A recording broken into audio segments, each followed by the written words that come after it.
McLaren haters, here we are. Max Verstappen has finally won the Imola Grand Prix. Let's get back with another F1 video. Welcome to Game Time Banter.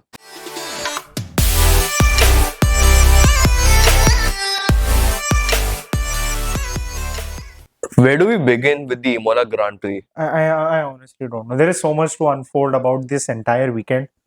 Max Verstappen showing everyone that, what, at the end of the day, the Red Bull may be the third or the fourth fastest car, Yeah. but Max Verstappen is a faster driver.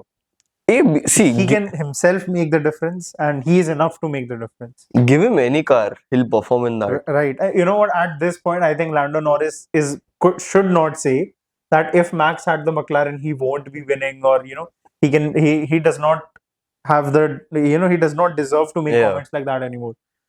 I mean, like, एक language में बोलना मतलब नहीं कर पाऊंगा मैं एक language में, क्योंकि इतना सब है बोलने के लिए, इतना सब चल रहा है मेरे मन में, मैं हिंदी इंग्लिश बोल रहा हूँ, मेरे दिमाग में चल रहे हैं दोनों लैंग्वेजेस, और मतलब in both of those languages I am absolutely astonished at how Max Verstappen is performing this season, especially at the Imola Grand Prix. He led from the first lap and he did not lose the lead even once. There were two safety cars. Yeah, one virtual safety car and one physical proper safety car. Amazing and amazing. It's so good to hear someone else talking about Red Bull when everyone was talking about. I'm not speaking about Red Bull. I'm speaking about Max Verstappen. Red Bull, all in all, has a fourth or third fastest car. Everyone knows Max Verstappen is Red Bull and Red Bull is Max Verstappen. Sure. I mean, if you want to leave Yuki out of it, sure. Yeah, let's leave Yuki out of it for now, and probably any other second driver which comes at the second seat. All right. But this entire season so far, these new fans of F1, they are only crushing on Lando Norris, Oscar Piastri, and McLaren for winning so many races. Right. They don't know the history. They don't know who's been the past 4 world-time champions. Correct. Not even Max Verstappen, the 8 world-time champion, Lewis Hamilton, 7 world-time champion. Oh yeah, we stole one. Right, absolutely. That was definitely not scripted at all, guys. Yeah. So, but they don't. It's fine. Like, y'all want to talk about our team and all. See who performs. Just because y'all have a faster car does not mean y'all are going to win every race. Right, that is very true. Sometimes drivers do make the difference. Imola is especially a track where the drivers do make a difference. So many slow speed corners and so less DRS zones that you're able to actually make a difference in the car. And we saw this by Alex Albon as well. Yeah. He finished P5 in a very good Williams. Williams has been improving. Williams has been on the up. I'm sorry to take this away from Red Bull. The topic is it's fine. It's fine. Red Bull. Red Bull is going to be in the spotlight for a long time. Right? Max Verstappen won. Exactly, yeah. The topic may change. Max Verstappen's habit never will. Williams, they've been on the up. They have been contesting Ferrari now to a point wherein, Ferrari should be scared. Do you think Williams has been outweighing what they should be doing? Probably. And do you think that is because of Alexander Albon's brilliance, or this is because the team has actually worked on their car quite a lot?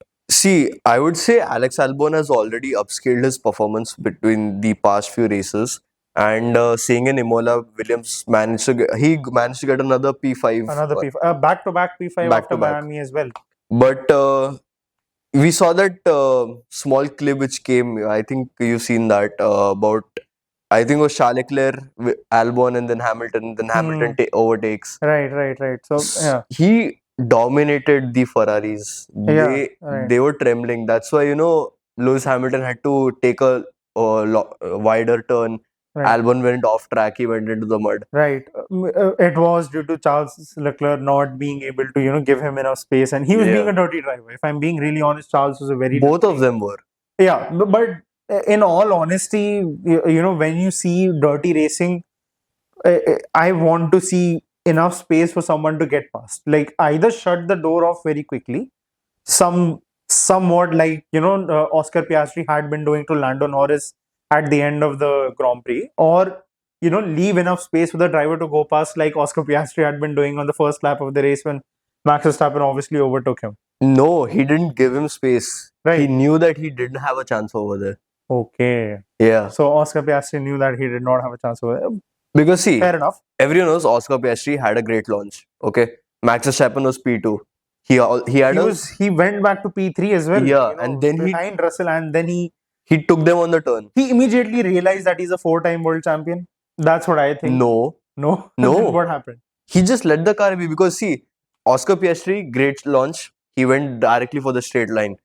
George Russell was chasing Oscar Piastri down the thing. Max Verstappen dropped from P2 to P3. The first turn, he knew that these people are in high speed. They're going to take a wider or a much early braking. He took the advantage. He went from the inside and overtook both of them. It was a win-win for everyone, not for Oscar Piastri. Or George Russell, to be honest. Yeah. But yeah. And after that, once the Red Bull car was ahead, it was game over. Yeah, Max Verstappen is the only Red Bull car that you want to not be ahead of you. If Yuki Tsunoda is, it's fine to an extent. And why do I say that? It was win-win for Max Verstappen. Lap 30, he pitted. The guy behind him, I don't remember who it was, but it was a plus 30-second time. Right. So I don't think Aaron realizes that was due to everyone else pitting. Nah. No. It really was. He was in pit. He was in pit. Let's put the clip of P30. Sure, we can, but I'll also tell you. Okay. If you hadn't watched the portion of the race beforehand, I think Alex Albon was third at that time and Lando Norris was second. Alex was fourth. Listen to me. This is right before the VSC. Okay. Right? Max Verstappen had like a 12-second difference to Lando Norris and then like a 10-second difference to Alex Albon. Something like that. I can't remember the exact numbers, but I remember this is what was happening. Right before the virtual safety car happened, due to due to Esteban Ocon stopping on track or off track, right before the VSC happened, Lando Norris pitted, which promoted Alex Albon to second for a while. For a while. And until that time, because Lando Norris had pitted, the difference was 30 seconds. Alex Albon was yet to pit. So yes, on a technicality, Max Verstappen was 30 seconds ahead of Alex Albon. But Alex Albon was not virtually second because everyone else behind Alex Albon had pitted already. Yeah, this is they had what already pitted. Right. Max Verstappen pitted when everyone was on track. Right, and as soon as Max Verstappen pitted, the gap went back down to 10 seconds. This is what I'm saying. But that 10 seconds is still big. Yeah, I'm not denying that. I'm saying that he was never ahead of anyone. He was. Oscar Piastri. Really? By 30 seconds or at least second place. This is what I'm trying to clarify. This is why we need me or myself in these videos because I actually watched those races thoroughly. I had my own personal reasons why I did not watch the race. Again, we're just trying to make videos for everyone. And if you had to come to my hometown, you would have also missed the race. Anyways, you know what? Moving on to the next topic. Alpine had made a driver change. Yeah, Jack Doohan and Franco Colapinto. For Franco Colapinto. Yeah. Do you think that was a good move? Especially this is because Oliver Oakes, who was the team principal of Alpine, had resigned. And now the current interim team principal is Flavio Briatore. Do you know who Flavio Briatore is? Do you know what he's done in F1? Nope. Okay. Anyways, you know what? That's a conversation for next time on. But anyways, Franco Colapinto ahead of Jack Doohan. Do you think that was a good move? I mean, see, I'm not going to comment on these rookies because they shine in F2. They screw up in F1. They perform very badly in F1. That's exactly what he was trying to say, by the way. Except for Kimi Antonelli. But do you think that is also down to the fact that Mercedes currently does have the second best car? Yeah, that's why. What else is the reason? So do you think that the car makes the difference quite a lot? See, for these rookies especially. Yeah, obviously. Because if that is the case, then why do you think Jack Doohan was replaced? I don't know. I'm not even commenting about the replacement. I don't even care about their replacement, to be honest. I'm just happy that, someone who's not performing has been removed and someone who might perform is brought back. All right. Do you know a team called Aston Martin in F1? Yes. Do you know a driver called Fernando Alonso? Yes. Do you think he should be replaced? Yes. Why? He's about to retire. He needs to retire. How much the retirement is all right. Everything is fine. They won't replace him because he's experienced. Right. Yeah. So you think experience plays a big part in F1 as well? Yeah, probably. Then why was Sergio Perez replaced by Red Bull? See, because he's going back on the statement he himself made. Because Sergio Perez, no matter he was an experienced driver, he did not perform. Is Fernando Alonso performing right now? Kind of. He has 0 points this season. Lance Stroll is ahead of him. He's better than Sergio Perez. Okay, that is a conversation for different. I'm just comparing what you're saying to. Has a Sergio case Perez that- been a world champion? No, but Exactly my point. have you seen Fernando Alonso become a world champion? Yes. When? You weren't even born then. Now, old videos, bro. All right. Sure. You know what? These are things we can speculate all about. Anyways, again, a lot to unfold from the Imola Grand Prix. Esteban Ocon had a DNF.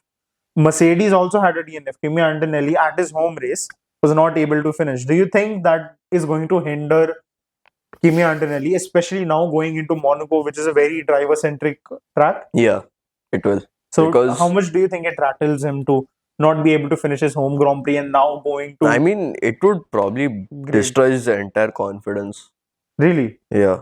But not that much. I mean, he's a driver. He's supposed to handle all that pressure and all. But even Ferrari could not perform at their home. Grand Prix. Yeah. Right. I mean, they did finish P4 and P6, so I don't know what he's talking about. But When has Ferrari won a race this season? that is true. You know, despite the sprint win by Lewis Hamilton at China, they haven't outperformed what they should have been. They aura farmed too quickly. For me, Ferrari was only good when Charles Leclerc and Carlos Sainz were there. So, do you think now Carlos Sainz is at Williams? You know, Alex Albon is definitely outperforming. In fact, keeping up with the top leaders. You know, he has 40 points, and Kimi Antonelli in a Mercedes has 48 points. Yeah. Whereas Carlos Sainz currently sits on 11 points.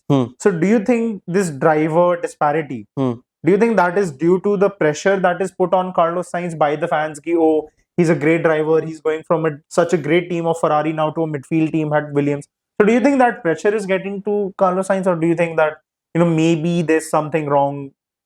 See, with, I would say him not being- there definitely every driver has got a huge fan base, so there is pressure from the fans. But when he switched to Williams, also they are more focused on the 2026 car. Right. They are more They are working towards the development stage. They are working towards upgrading and having a better performance in 2026. They are nowhere thinking about. As are many teams, as is Aston Martin. Yeah. If you all didn't know, Aston Martin now has Adrian Newey, Yeah. who is basically the godfather of current F1 or modern F1. It has been said by the team principal of Aston Martin that Adrian Newey has not worked on the 2025 car at all. This is because he's been locked in a room trying to figure out the 2026 car. Exactly. So a lot of teams are doing that, but at the same time, the top order teams like Ferrari, Mercedes, and McLaren, they have a chance at winning this because a lot of the midfield teams aren't thinking of this year.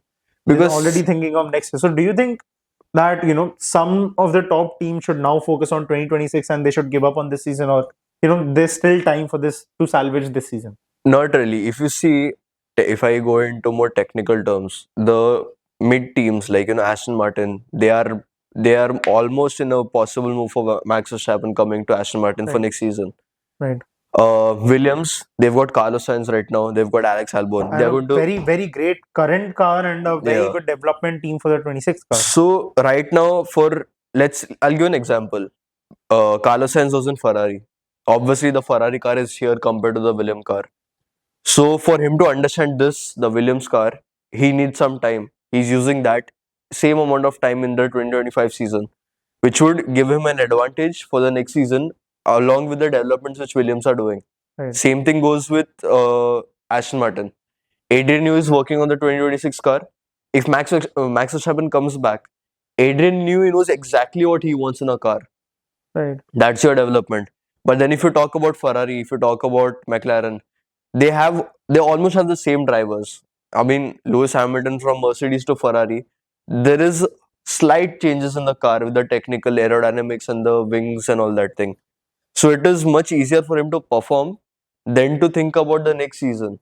Right. So right now, whoever are not performing, I bet next season they are going to come on the top leaderboards. You really think that? So that would include teams like Aston Martin, Williams. Do you think Aston Martin if they have Max Verstappen? Oh, without Max Verstappen, they aren't going to do anything. No.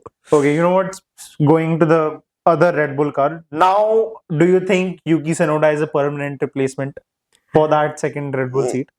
See, I've never thought about the second seat after Max Verstappen is winning. Right. But And you are a Red Bull fan after all, so you must have thought something. So what is that something that you've thought? Because I mean, Red Bull does not have enough money to buy another good driver. Kimi Antonelli would look good in the Red Bull suit. Do you think so? Yeah. So do you think Toto Wolff is willing to let Kimi Antonelli go? No, he won't. Not for 10 years, I believe. The kids performed in Mercedes, being the only rookie to have so many achievements already in a season. Right. The pole and the Miami Grand Prix as well, which Yeah. is quite commendable. So anyways, you know what? I think we're not short of time, but I think we need to cover the rest 5 minutes by speaking about the next Grand Prix, which is Yeah. Monaco. Monaco, such an amazing spectacle, so much money thrown around there. So much done. And for the first time in F1's history, FIA have stepped in Yeah. and they've said we're going to have 2 mandatory pit stops instead of 1 mandatory pit stop. Hmm. And this is for both weathers. Previously, if there was a wet weather race, wherein there's rain the entire race, you are allowed to not have a pit stop at all. Okay. The FIA decisions, the decision that FIA has made has been that no matter what type of race it is, no matter what weather is, you have to make 2 mandatory pit stops, and you have to use at least 2 different tire compounds. Okay. So do you think it would make Monaco a lot more exciting? It would. It would. It would. Especially this is done because last year Monaco had a safety car, not safety car, a red flag early on because of the 2 Haas, Nico Hülkenberg, Kevin Magnussen, and Sergio Perez in the Red Bull crashing. So they had to red flag the race. Yeah. But as soon as they red flagged the race, all of the other cars went on hard tires and they just went on their way for the entirety of the race. This is done in lieu of that. So how excited are you for Monaco right now? Very much. Very much. So do you still think, before we get into the predictions, before I'm going to stop you right there, this is breaking news for anyone seeing this right now. I've just got a text from, our very good friend, the McLaren fan, Dave. Dave who? Dave Sharma, I believe. Dave, the McLaren fan. He's currently at his internship. I don't know if it's McLaren or not. Yeah, Probably McLaren. He's sweeping the floor of McLaren. I asked him, Dave, do you have any statements regarding Max winning in Imola and McLaren not being able to, catch up to him again? He said mistakes happen sometimes. Max has only won 2 races till now. Rest are all won by McLaren. So now, this is a statement that Dave has made. Dave is not here to defend himself. So we will personally not attack him. I personally won't. I will try not to. I don't know. I'll just ask one thing. Right. Who's Dave? Right, sure. Who's Dave? Yeah, he's the one who recruited him and he's saying that who's Dave. And who's McLaren? Who's McLaren? Right. McLaren are another team that is... My light is more orange than the McLaren car. The McLaren car is papa. Anyways, moving on to the prediction. Dave has given his prediction. He said Oscar Piastri will finish in first. It doesn't even matter asking about the prediction. And Russell will finish third. This is what he's saying. Okay. What do you think, is going to be the top 3 of I would say Monaco Grand Prix? Max Verstappen. Oscar Piastri. Right. And Kimi Antonelli. Kimi Antonelli on the first podium in Monaco. Do you think that? Yes. That's a great prediction, guys. I personally think that... I want Charles Leclerc to crash again. You want Charles Leclerc to crash again. Why is that? What if he ends up crashing into Max Verstappen? No. Why not? He crashed in Monaco only, no? Yeah, I know. I remember that. Yeah, that was in 2018 when he was driving for Sauber. He crashed in an F1 sim racing also. Right. The same turn. Yeah, that was Azerbaijan. No. Aaron is quite not good with knowledge. And how was that Azerbaijan? The sim racing thing. I'll show you the video. I'll show you. Okay. I'll show you the video. My prediction are going to be very simple. I personally think that Lando Norris is going to get his first win. For once, Lewis Hamilton will be on the podium again. He is going to finish second because it is Monaco after all. And Max Verstappen, he's not going to be on the podium as Oscar Piastri will finish third. You can talk about Hamilton, but he's going to struggle with 6'5", 6'5", 6'5". That's you think that? Yeah. Anyways, I think that is all for today. Consider this an outro, and for more videos like this, keep watching Game Time Banter. Bye bye. Peace.